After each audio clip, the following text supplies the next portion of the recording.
Hello everyone, welcome to the channel Sunny science centre easy concept. देखिए हम class अभी आपका ले रहे थे, है ना, जूम पे, और वो क्लास आपका चल रहा था magnetic effect of electric current, जिसमें मतलब कुछ को कमेंट आ रहा है उसमें कि सर हमको ना ऑनलाइन कुछ ना मतलब थोड़ा सा अजीब लग रहा है, फील नहीं हो पा रहा है। लेकिन देखिए दूसरा कोई अभी ऑप्शन है नहीं, ठीक है ना। और ये क्या बात हुआ, फील हो रहा है नहीं हो रहा है, ये सिर्फ आपके मन की स्थिति पे है, समझ गए ना। जैसा आप मन को बनाएंगे ना उसी बेसिस पे काम करता है, और ऐसा नहीं होता है। अगर आप फुल कंसंट्रेशन के साथ देखेंगे तो स्वाभाविक सी बात है कि आपको समझ में आएगा ही, है ना। क्योंकि देखिए कहा गया है मन के हारे हार है, मन के जीते जीत, आ मन ही मिलावत राम से मन ही करत भजीत। अर्थात सब कुछ मन के गति पे है, ठीक है ना।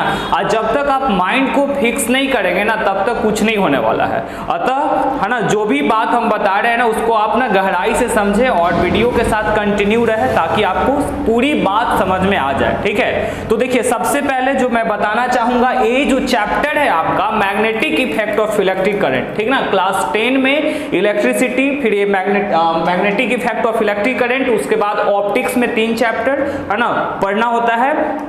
तो हम यहाँ पे डिस्कस करेंगे magnetic effect of electric current के बारे में। इसका बस हम समरी आपको बताएंगे, ठीक है। इसका जो चैप्टर का जो मेन समरी है उसको हो सके 2 या 3 पार्ट लगे, बस मैं उसका पार्ट 1 आपको बता रहा हूँ, ठीक है। तो आप फोकस करके मतलब समझेंगे इसको, ठीक है ना। याद रखिएगा कभी हिलता हुआ सुई में धागा नहीं डाल सकते हैं, ठीक है ना।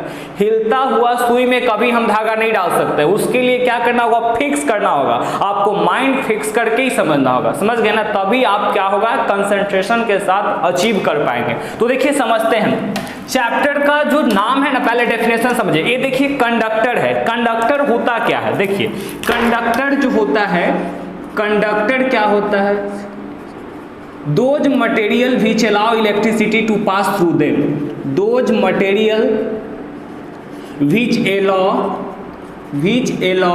the electricity to pass through them,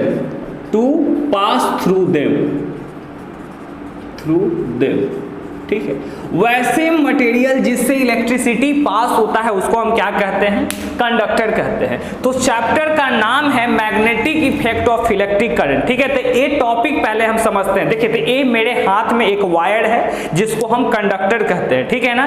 और एक कंडक्टर क्या होता है, तो इसका डेफिनेशन होता है those material which allow electricity to pass through them. वैसा मटेरियल जिससे इलेक्ट्रिसिटी बहता है उसको हम क्या कहते हैं, तो उसको हम कहते हैं कंडक्टर कहते हैं। अब देखिए यहाँ पे होता क्या है, कंडक्टर जैसे जान गए, फिर इसके बाद हम लोग जानेंगे करंट क्या है।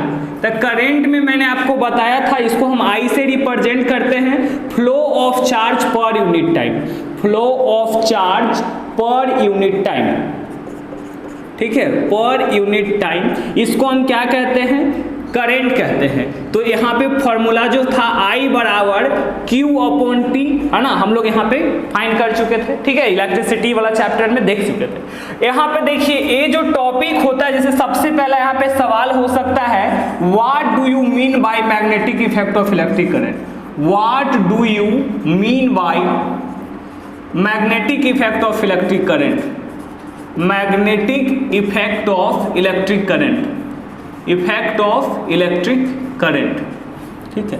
Magnetic effect of electric current से आप क्या समझते हैं, ठीक है। सिंपल सा यहाँ पे डेफिनेशन होता है, वो क्या होता है, whenever current flows through conductor, current flows through conductor,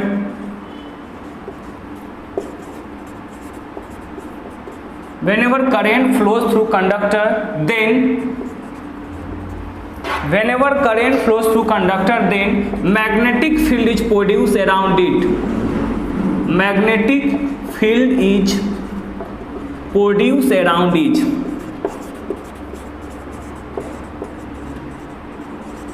this is known as magnetic effect of electric current,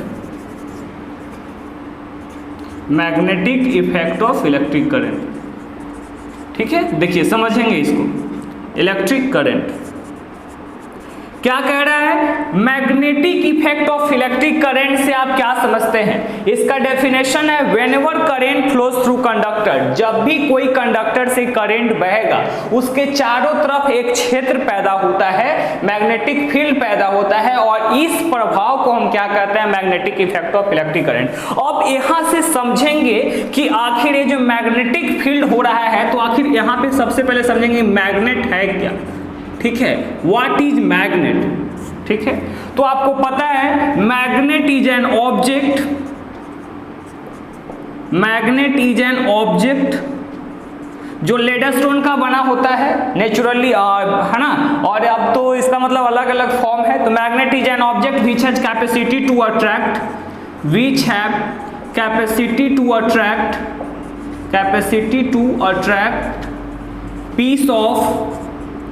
piece of iron, cobalt and nickel, ठीक है। ये आयरन मैग्नेट क्या है, एक वस्तु है जिसके पास कैपेसिटी होता है अट्रैक्ट करने का।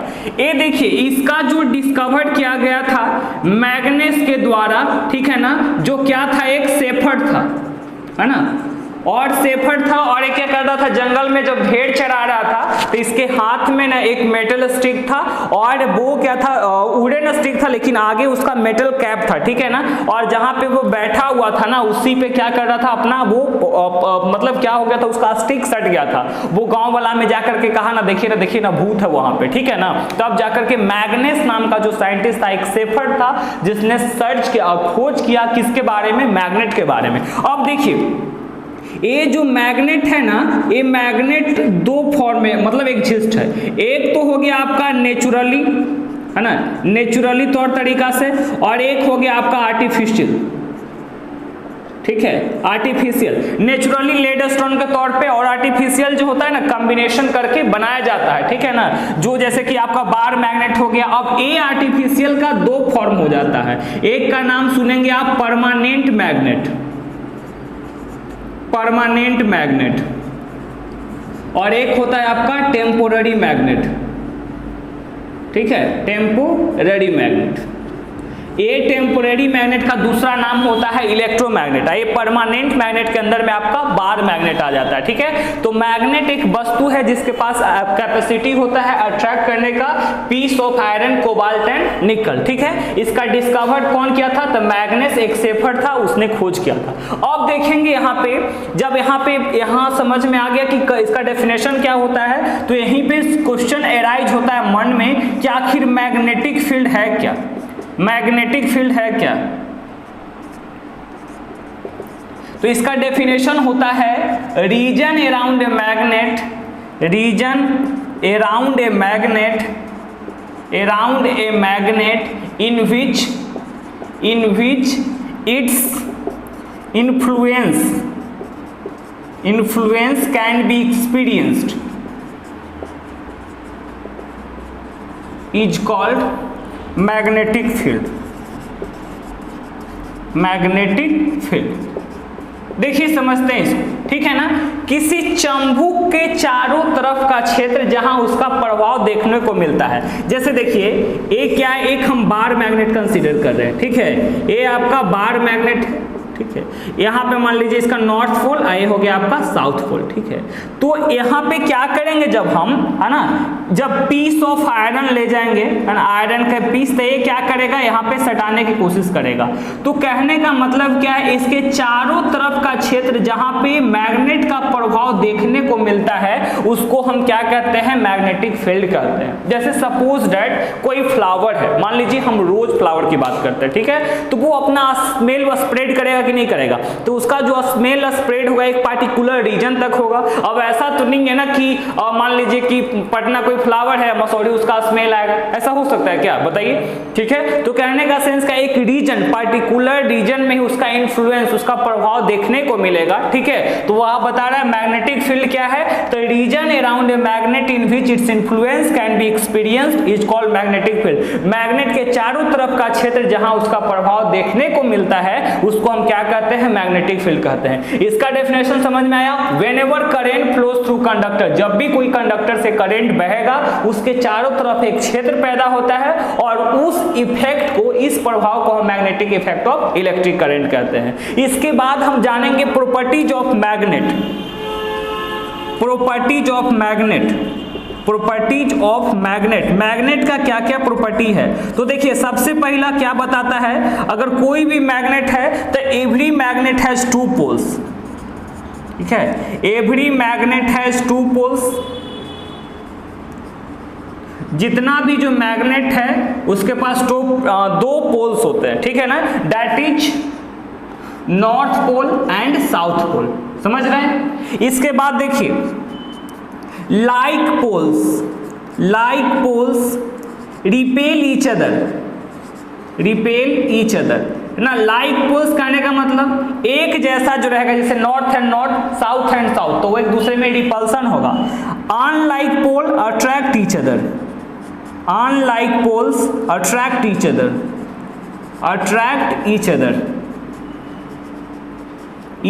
ठीक है। अनलाइक पोल्स क्या करेगा, एक दूसरे को सटाएगा। और फिर क्या होता है, freely suspended bar magnet, freely suspended bar magnet, suspended bar magnet align इन नॉर्थ साउथ डायरेक्शन, अलाइन इन नॉर्थ साउथ डायरेक्शन। जब हम बार मैग्नेट को क्या करेंगे, सस्पेंड करेंगे, ठीक है। जब हम बार मैग्नेट को सस्पेंड करेंगे तब क्या होगा, यहाँ पे ये हमेशा नॉर्थ एंड साउथ डायरेक्शन में होगा, ठीक है। आप इसका स्क्रीनशॉट लेकर के, है ना, मतलब आगे क्या कर सकते हैं, इसका मतलब कि नोट्स बना सकते हैं। देखिए इसके बाद हम क्या देखेंगे, ठीक है। इसके बाद हम लोग देखेंगे कि किस प्रकार से, है ना, आगे जैसे इसमें क्या पढ़ना है। तो देखिए अभी हम बताएं आपको कि magnetic effect of electric current समझ में आ गया, मैग्नेटिक फील्ड क्या होता है, और यहाँ पे फिर पूछा जाता है कि मैग्नेटिक फील्ड का जो एसआई यूनिट है वो क्या होता है। तो मैग्नेटिक फील्ड जो उत्पन्न हो रहा है उसका जो एसआई यूनिट होता है वो आपका होता है टेस्ला, ठीक है। SI unit of magnetic field, SI unit of magnetic field होता है टेस्ला, ठीक है। और इसको हम कैपिटल टी से रिप्रेजेंट करते हैं, समझ गए।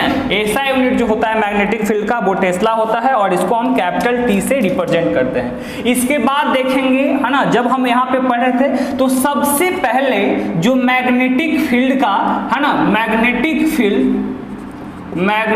Field due to current carrying conductor, due to current carrying conductor, current carrying conductor, magnetic field का जो खोज किया था किसने, सबसे पहले किसने इसको देखा था, है ना, magnetic field due to current carrying conductor को सबसे पहले किसने देखा था, ठीक है। तो इसको देखने वाले सबसे पहले जो वैज्ञानिक थे उनका नाम था H.C. ऑरेस्टेड, H.C. ऑरेस्टेड, ठीक है। इसलिए इसको बोला जाता है H.C. ऑरेस्टेड एक्सपेरिमेंट, हांस क्रिश्चियन ऑरेस्टेड, ठीक है ना। ये क्या थे, एक मतलब सबसे पहले इन्होंने मतलब देखा था किसके बारे में, magnetic effect of electric current के बारे में। इन्होंने क्या किया, एक कंपास नीडल लिए, ठीक है, कंपास नीडल। कंपास नीडल है क्या, तो देखिए कंपास नीडल एक इंस्ट्रूमेंट है, instrument which detect the magnetic field, which detect magnetic field, ठीक है।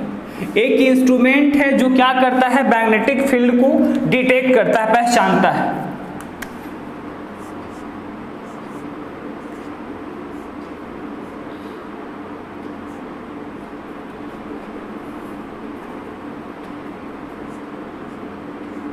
ठीक है, इसका कुछ इस प्रकार से, है ना, स्ट्रक्चर होता है। बीच में यहाँ पे मैग्नेट होता है, ठीक है, एक नॉर्थ पोल एक साउथ को इंडिकेट करता है। तो कंपास नीडल क्या है, एक instrument which detect the magnetic field, है ना, एक इंस्ट्रूमेंट है जो क्या करता है, मैग्नेटिक फील्ड के स्ट्रेंथ को डिटेक्ट करता है, पता लगाता है, ठीक है। अब देखिएगा यहाँ पे क्या होता है, तो सबसे पहले यहाँ पे एक्सपेरिमेंट जब किया था इन्होंने, तो एक क्या किया था, कंडक्टर मतलब एक सर्किट बनाए, ठीक है। तो जब ये ओपन स्विच था, यानी कि जब करंट नहीं फ्लो कर रहा था, तब यहाँ पे देखिए जब यहाँ कंपास नीडल को रखे तो यहाँ पे इनका जो कंपास नीडल था वो सीधा था, मतलब parallel to the conductor. When current was not passing, when current was not passing,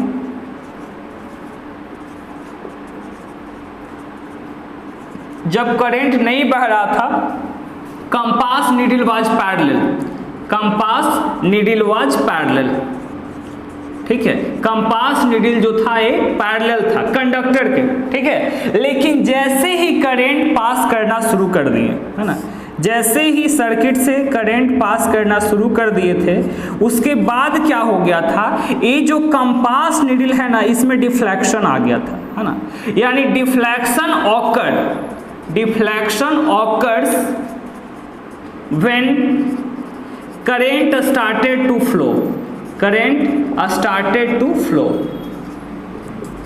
है ना। जैसे ही करंट बहना स्टार्ट हो गया था, इसके बाद क्या हो गया था, यहाँ कंपास नीडल में डिफ्लेक्शन आया। तो ये जो डिफ्लेक्शन आया, ठीक है, यहाँ जो डिफ्लेक्शन क्रिएट हुआ, इससे पता चला कि अच्छा, जब भी करंट कैरिंग कंडक्टर से करंट बहेगा तो उसके चारों तरफ एक क्षेत्र पैदा हो रहा है, और जिससे हम मैग्नेटिक फील्ड कहते हैं। और ये जो प्रभाव है ना, ये जो इफेक्ट है, इसी का नाम दे दिया गया था magnetic effect of electric current, ठीक है। तो सबसे पहले इसको जो एक्सपेरिमेंटली जो देखे थे वो कौन थे, H.C. ऑरेस्टेड, हंस क्रिश्चियन ऑरेस्टेड, ठीक है। इससे पता चला कि जब भी करंट कैरिंग कंडक्टर से करंट फ्लो होगा, उसके चारों तरफ क्या होगा, मैग्नेटिक फील्ड उत्पन्न होता है, और इस इफेक्ट को magnetic effect of electric current कहा जाता है, ठीक है। बढ़ते हैं आगे। देखिए, इसके पढ़ने के बाद आपको ना इसमें पढ़ना है किस प्रकार से जाकर के अलग अलग मैग्नेटिक फील्ड पैटर्न्स है, ठीक है ना। तो हम लोग डिफरेंट मैग्नेटिक फील्ड पैटर्न्स के बारे में चर्चा करेंगे। इस मैग्नेटिक फील्ड पैटर्न्स में हम लोग टोटल 3 चर्चा करेंगे, 3 पैटर्न के बारे में, ठीक है। एक आप पढ़ेंगे स्ट्रेट करंट कैरिंग कंडक्टर के बारे में, सेकंड पढ़ेंगे सर्कुलर लूप के बारे में, और थर्ड जो आप पढ़ाई करेंगे वो सोलेनॉइड के बारे में, ठीक है। तो देखिए, कंपास नीडल हम लोग समझ गए हैं। सबसे पहले एक्सपेरिमेंटली किसने देखा था, इसके बारे में भी हम लोग देख लिए। अभी थोड़ा सा हम चर्चा करेंगे आपको मैग्नेटिक फील्ड लाइंस के बारे में, ठीक है। आखिर क्या होता है ये मैग्नेटिक फील्ड लाइंस। देखिए, अभी हम थोड़ा सा देखेंगे मैग्नेटिक फील्ड लाइंस, है ना, magnetic field lines, magnetic field lines. देखिए, मैग्नेटिक फील्ड लाइंस क्या होता है। Magnetic field lines are the imaginary lines which, देखिए जैसे सपोज दैट एक हम ले लेते हैं, ये है बार मैग्नेट, ठीक है, ये हो गया आपका नॉर्थ पोल, ये हो गया इसका साउथ पोल, ये बार मैग्नेट लिया गया है। तो ये मैग्नेटिक फील्ड लाइंस क्या होता है, magnetic field lines are the imaginary lines which emerge from north pole and and at south pole, ठीक है। ये मैग्नेटिक फील्ड लाइंस एक इमेजिनरी लाइंस है ना, जो नॉर्थ से निकल करके साउथ में प्रवेश करता है, लेकिन इनसाइड द मैग्नेट साउथ से निकलता है नॉर्थ, ठीक है ना। अब यहाँ पे देखिए समझेंगे क्या होता है, कैसे होता है। इसमें आप एक्सपेरिमेंट कर सकते हैं। आयरन फाइलिंग्स लेंगे, छोटा छोटा आयरन का टुकड़ा लेंगे, और क्या करेंगे ना, इसको बार मैग्नेट, एक पेपर पे पूरा छोटा छोटा आयरन का टुकड़ा क्या करेंगे, पूरी तरह से स्प्रेड कर देंगे। उसके बाद वहाँ पे बार मैग्नेट रखेंगे, ठीक है। और जैसे ही बार मैग्नेट रखेंगे, कुछ समय के बाद देखेंगे ना, वहाँ पे एक पैटर्न बना हुआ रहेगा, इस प्रकार से आपको एक पैटर्न दिखेगा। इसी को बोलते हैं मैग्नेटिक फील्ड लाइंस, ठीक है। तो magnetic field lines are the lines, है ना, which emerge from north pole and and at the south pole. तो इसका जो प्रॉपर्टीज होता है ना, वो एग्जाम में पूछा जाता है, ठीक है। तो सबसे पहला क्या होता है, it arises from north pole and and at south pole, south pole, ठीक है।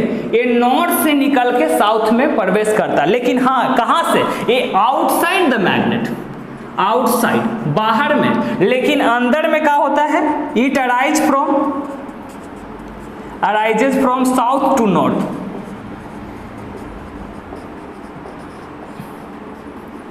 ठीक है। इसके बाद इसमें बताया जाता है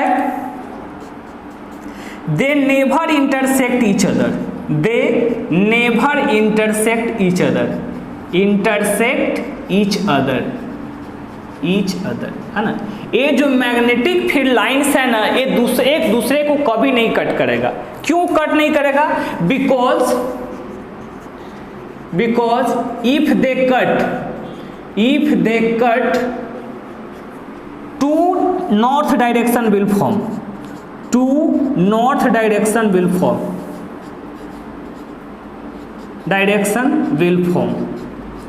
which is not possible। ठीक है, समझ में आ रहा है बात को? देखिए यहाँ पे क्या बता रहा है कि दे नेवर इंटरसेक्ट ईच अदर, एक दूसरे को कभी नहीं कट कर सकता है। क्यों? अगर वो कट करेगा ना, जैसे देखिए सपोज दैट इधर से अगर कट करता है किसी बिंदु पे, तो एक कंपास नीडल के लिए यहाँ पे दो नॉर्थ डायरेक्शन इंडिकेट करना पॉसिबल नहीं है। इसलिए क्या होता है, magnetic field lines never intersect each other, ठीक है ना, वो कभी काट नहीं सकता है एक दूसरे को, ठीक है। तो मैग्नेटिक फील्ड लाइंस कभी कट नहीं कर सकता है। इसके बाद देखिए मैग्नेटिक फील्ड पैटर्न्स के बारे में हम लोग पढ़ेंगे। मैग्नेटिक फील्ड पैटर्न्स के बारे में, अलग अलग मैग्नेटिक फील्ड पैटर्न्स के बारे में हम लोग को चर्चा करना है। तो देखिए सबसे पहला स्ट्रेट करेंट कैरिंग कंडक्टर,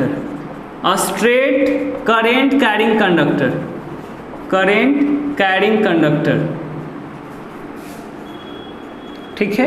उसके बाद हम लोग पढ़ेंगे करेंट कैरिंग सर्कुलर लूप,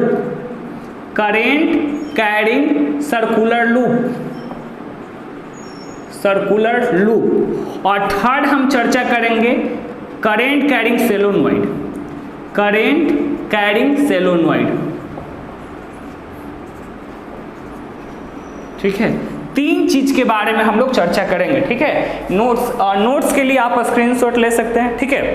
देखिए तो हम लोग यहाँ पे अभी आपको बताएं कि मैग्नेटिक फील्ड लाइंस क्या होता है ना। तो हम लोग अभी चर्चा किए कि मैग्नेटिक फील्ड लाइंस क्या है, तो लाइंस है जो निकलता है नॉर्थ पोल से और इंड होता है साउथ पोल तक, ठीक है। फिर इसमें हम लोगों ने देखा इसके बारे में कि मैग्नेटिक फील्ड लाइंस जो है, एक और बता सकते हो वहाँ पे कि क्राउडेड रहता है पोल के पास, far apart at the middle. उसके बाद इनसाइड द मैग्नेट बात करेंगे तो magnetic field lines emerge from north pole and end at south pole, है ना। और यहाँ से साउथ से निकल करके इनसाइड द मैग्नेट साउथ से निकलता है, नॉर्थ पे एंड होता है, जबकि आउटसाइड में नॉर्थ से निकल के साउथ की ओर जाता है, ठीक है। इसके बाद हम लोग देखें magnetic field lines never intersect each other, एक दूसरे को कभी कट नहीं कर सकता है, ठीक है।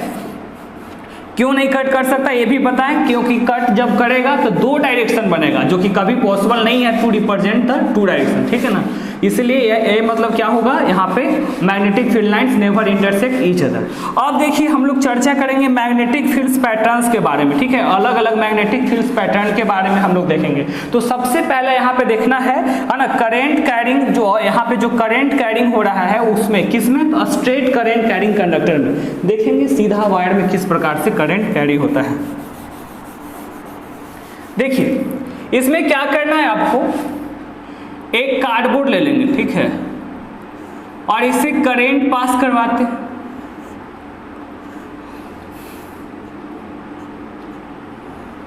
जैसे ही करंट बहेगा, ठीक है ना, इसके चारों तरफ मैग्नेटिक फील्ड पैदा होगा, क्योंकि चैप्टर का नाम ही है magnetic effect of electric current, ठीक है ना। Magnetic effect of electric current chapter का ही नाम है। तो जैसे ही यहाँ पे करंट बहना शुरू होता है, यहाँ पे क्या होता है, मैग्नेटिक फील्ड उत्पन्न होगा। और ये जो मैग्नेटिक फील्ड उत्पन्न होता है ना, इसका नेचर है कॉन्सेंट्रिक सर्किल, समझ गए, कॉन्सेंट्रिक सर्किल, यानी एक ही सेंटर से अलग अलग रेडियस का सर्किल ड्रॉ करते हैं, उसको कॉन्सेंट्रिक सर्किल कहते हैं। तो यहाँ जो है मैग्नेटिक फील्ड प्रोड्यूस्ड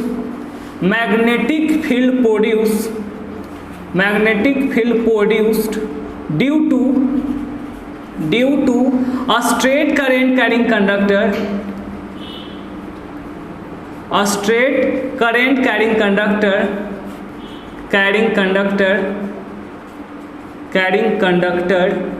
इज, है ना, magnetic field produce due to a straight current carrying conductor is circular, यहाँ जो हो रहा है इज कॉन्सेंट्रिक सर्किल,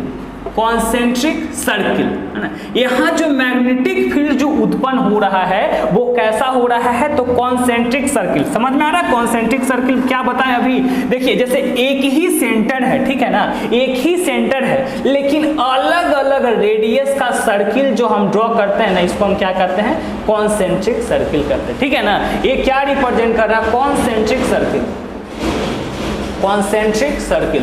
तो मैग्नेटिक फील्ड जो उत्पन्न होगा current carrying conductor, straight current carrying conductor से सीधा वायर से, वो कैसा होता है, तो ये जो आपका हो जाता है कॉन्सेंट्रिक सर्किल हो जाता है, ठीक है ना। यही मैग्नेटिक फील्ड का अगर ऑब्जेक्टिव टाइप में क्वेश्चन आए कि क्या नेचर होता है इसका, तो नेचर जो होता है वो कॉन्सेंट्रिक सर्किल होता है। देखिए अब यहाँ पे ना इसका डायरेक्शन, ये जो मैग्नेटिक फील्ड उत्पन्न हो रहा है इसका हम डायरेक्शन कैसे निकालेंगे, तो इसके लिए हम लोग पढ़ेंगे Maxwell right hand thumb rule, Maxwell right hand thumb rule, right hand thumb rule, thumb rule, ठीक है। इसका डायरेक्शन को फाइंड करने के लिए हम लोग एक वैज्ञानिक के नियम पढ़ेंगे जिसका नाम है Maxwell right hand thumb rule. और ये जो Maxwell right hand thumb rule है इसका स्टेटमेंट क्या है ना, हम लोग अभी देखेंगे इसके बारे में क्या कहता है।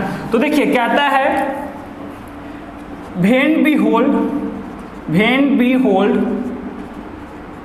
a current carrying conductor in our right hand, a current carrying conductor in our right hand, conductor in our right hand, right hand, है ना। जब हम कोई करेंट कैरिंग कंडक्टर को राइट हैंड, राइट माने दाहिना हाथ में, दाहिना हाथ में रखते हैं तो जो थंब जो है ना, ये थंब अंगूठा जो है वो डायरेक्शन ऑफ करेंट को रिप्रेजेंट करेगा। ये अंगूठा देख रहे हैं ना, अंगूठा ये करेंट के डायरेक्शन को रिप्रेजेंट करेगा। क्या है, direction of current, direction of current को रिप्रेजेंट करेगा। देन इन सर्किल फिंगर, जिधर उंगलियां ही मुड़ेगा, ये give the direction of magnetic field produce around a current conductor. देखिए जैसे कहना क्या चाह रहा है, सबसे पहले एक करंट कैरिंग कंडक्टर लेंगे, ये देखिए ये करंट कैरिंग कंडक्टर है ना, इसमें मान लेते हैं करंट कैरिंग कंडक्टर है ना, और इधर जो करंट बह रहा है ना उस डायरेक्शन में आप अपना अंगूठा को रखिए, तो जिधर उंगलियां मुड़ेगा ना ये सब चारों, वही क्या बताएगा आपको, मैग्नेटिक फील्ड का डायरेक्शन देगा, ठीक है। तो when we place our thumb in the direction of current, then in circle finger give the direction of magnetic field, ठीक है ना। यही स्टेटमेंट कहता है। तो देखिए हम थंब क्या बता रहे हैं डायरेक्शन ऑफ करंट को, तो इन सर्किल फिंगर, इन सर्किल फिंगर ये क्या देगा आपको, direction of magnetic field, direction of magnetic field, magnetic field. ये जो आपको बताएगा डायरेक्शन बताएगा किसका, मैग्नेटिक फील्ड के बारे में, ठीक है। तो करंट कैरिंग कंडक्टर, यहाँ स्ट्रेट करंट कैरिंग कंडक्टर में मैग्नेटिक फील्ड पैटर्न्स के बारे में हम लोग चर्चा कर रहे थे। तो यहाँ जो मैग्नेटिक फील्ड पैटर्न उत्पन्न होगा स्ट्रेट करंट कैरिंग कंडक्टर में, उसका नेचर है कॉन्सेंट्रिक सर्किल। और ये जो इसका डायरेक्शन जो हम फाइंड करते हैं उस वैज्ञानिक का नाम है Maxwell right hand thumb rule, ठीक है ना। मैक्सवेल वैज्ञानिक थे, इसके बारे में वो बताएं कि इसका डायरेक्शन हम फाइंड कर सकते हैं, ठीक है। तो इसका डायरेक्शन फाइंड करने के लिए तो थंब क्या है, डायरेक्शन ऑफ करंट को रिप्रेजेंट करेगा, और इन सर्किल फिंगर क्या देता है, डायरेक्शन ऑफ मैग्नेटिक फील्ड के बारे में। अब यहाँ पे क्वेश्चन अराइज होता है कि आखिर जो यहाँ पे मैग्नेटिक फील्ड हो रहा है स्ट्रेट करंट कैरिंग कंडक्टर में, इसका स्ट्रेंथ कौन कौन सा फैक्टर पे डिपेंड करेगा। तो सबसे पहले होता है amount of current passing, amount of current passing, current passing, ठीक है। और दूसरा होता है radius from the conductor, radius from the conductor, ठीक है। मतलब कितना कंडक्टर से दूरी है, जितना ज्यादा दूरी बढ़ेगा उतना ही कम मैग्नेटिक फील्ड। लेकिन यहाँ पे क्या होता है, जितना ज्यादा करंट पास होगा, ठीक है ना, जितना ज्यादा करंट पास होगा उतना ही ज्यादा यहाँ पे मैग्नेटिक फील्ड प्रोड्यूस होता है, ठीक है। क्योंकि यहाँ पे करंट के जो होता है क्या डायरेक्टली प्रोपोर्शनल होता है। तो स्ट्रेट करंट कैरिंग कंडक्टर में अगर मैग्नेटिक फील्ड के बारे में चर्चा करें कि किस प्रकार से होता है, तो स्ट्रेट करंट कैरिंग कंडक्टर में जो मैग्नेटिक फील्ड उत्पन्न होगा उसका जो नेचर होता है वो कॉन्सेंट्रिक सर्किल हो जाता है, ठीक है। और जब कॉन्सेंट्रिक सर्किल जो नेचर उत्पन्न हो रहा है वहां पे, तो इसका डायरेक्शन आप कैसे फाइंड करेंगे, तो उसके डायरेक्शन को फाइंड करने के लिए हम एक लॉ लगाते हैं जिसका नाम है Maxwell right hand thumb rule. और Maxwell right hand thumb rule के स्टेटमेंट के हिसाब से क्या कहा जाता जाता है कि व्हेन वी प्लेस या when we hold a current carrying conductor in our right hand में सच दैट इस प्रकार की our thumb point in the direction of current, हमारा अंगूठा जो है वो करंट के डायरेक्शन को रिप्रेजेंट करेगा, and in circle finger give the direction of magnetic field, और जिधर उंगली जो मुड़ेगा ना वो डायरेक्शन देगा किसका, मैग्नेटिक फील्ड के डायरेक्शन को रिप्रेजेंट करेगा। इसका स्ट्रेंथ किस चीज पे डिपेंड करता है, तो इसका स्ट्रेंथ के बारे में मैंने आपको बताया, दो फैक्टर पे डिपेंड करता है, अमाउंट ऑफ करंट पासिंग, कितना करंट पास हो रहा है, और रेडियस फ्रॉम द कंडक्टर, है ना, कंडक्टर से उसका कितना दूरी पे पड़ता है, ठीक है। इसके बाद देखिए, जब ये तार जो है कोई भी वायर को अगर हम स्ट्रेट रखेंगे ना तो वो होता है स्ट्रेट करंट कैरिंग कंडक्टर। ये देखिए ये सीधा हो गया straight current carrying conductor, straight current carrying conductor, current carrying conductor, carrying conductor, ये सीधा तार हो गया, ठीक है ना। और यही स्ट्रेट करंट कैरिंग को जब हम सर्किल का शेप दे देते हैं तो इसको कहते हैं सर्कुलर लूप, सर्कुलर लूप, ठीक है। यानी when we place a straight current carrying in the circle, a straight current carrying in the circle, current carrying conductor in the circular shape, carrying conductor in circular shape, conductor in circular shape, circular shape, ठीक है। जब हम circle के आकार में रख देते हैं तब, तो यहाँ पे क्या करते हैं ना, एक तार को सर्किल के आकार पे रख दिए, ठीक है, तो यहाँ भी जो मैग्नेटिक फील्ड प्रोड्यूस होगा ना वो कॉन्सेंट्रिक सर्किल ही होता है, लेकिन सेंटर पे क्या होता है, स्ट्रेट लाइन हो जाता है। तो यहाँ जो नेचर हो गया वो हो गया कॉन्सेंट्रिक सर्किल, कॉन्सेंट्रिक सर्किल, ठीक है। लेकिन यहाँ पे एट सेंटर जो है एक कैसा हो जाता है, स्ट्रेट लाइन हो जाता है, ठीक है ना। सेंटर के पास जो मैग्नेटिक फील्ड उत्पन्न होगा वो स्ट्रेट लाइन हो जाता है, और बाकी जो यहाँ वायर के पास जो होता है वो करंट कैरिंग, जब करंट हम पास करेंगे तो ये भी कॉन्सेंट्रिक सर्किल नेचर का ही होता है। और इसका जो डायरेक्शन हम फाइंड करते हैं ना वो निकालते हैं क्लॉक फेस रूल से, क्लॉक फेस रूल। घड़ी देखें, घड़ी देखिए, क्लॉक फेस रूल हम समझाएंगे यहाँ पे।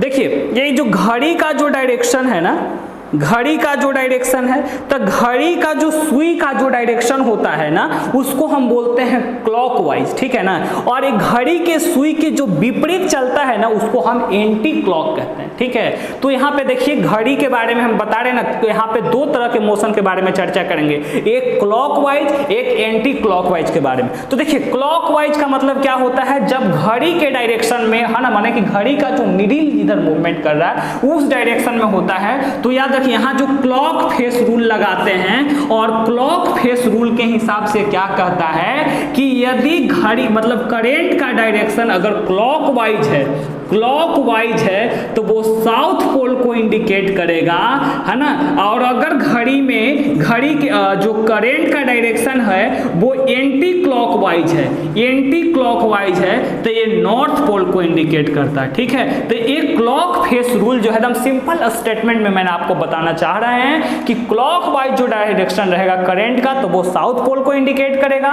और एंटी क्लॉक जो रहता है वो नॉर्थ पोल को रिप्रेजेंट करता है। फिर इसके बाद यहाँ जो स्ट्रेंथ होता है तो यहाँ जो डिपेंड करता है number of turns,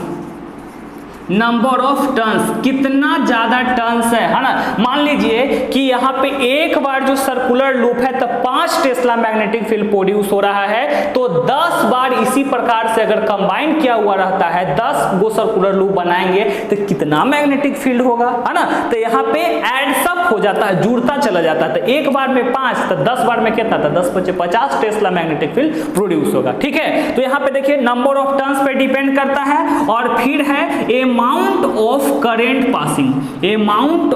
current passing, कितना इससे करंट बह रहा है उस पे भी ये डिपेंड करेगा, ठीक है। तो यहाँ जो मैग्नेटिक फील्ड हम लोग दो चीज में चर्चा कर ली, स्ट्रेट करंट कैरिंग कंडक्टर में और करंट कैरिंग सर्कुलर लूप में, ठीक है। तो this is all about the video. आप वीडियो में कमेंट करके बताएं कि आखिर मैग्नेटिक फील्ड स्केलर क्वांटिटी है कि वेक्टर क्वांटिटी, ठीक है। मिलते हैं नेक्स्ट वीडियो में, थैंक यू।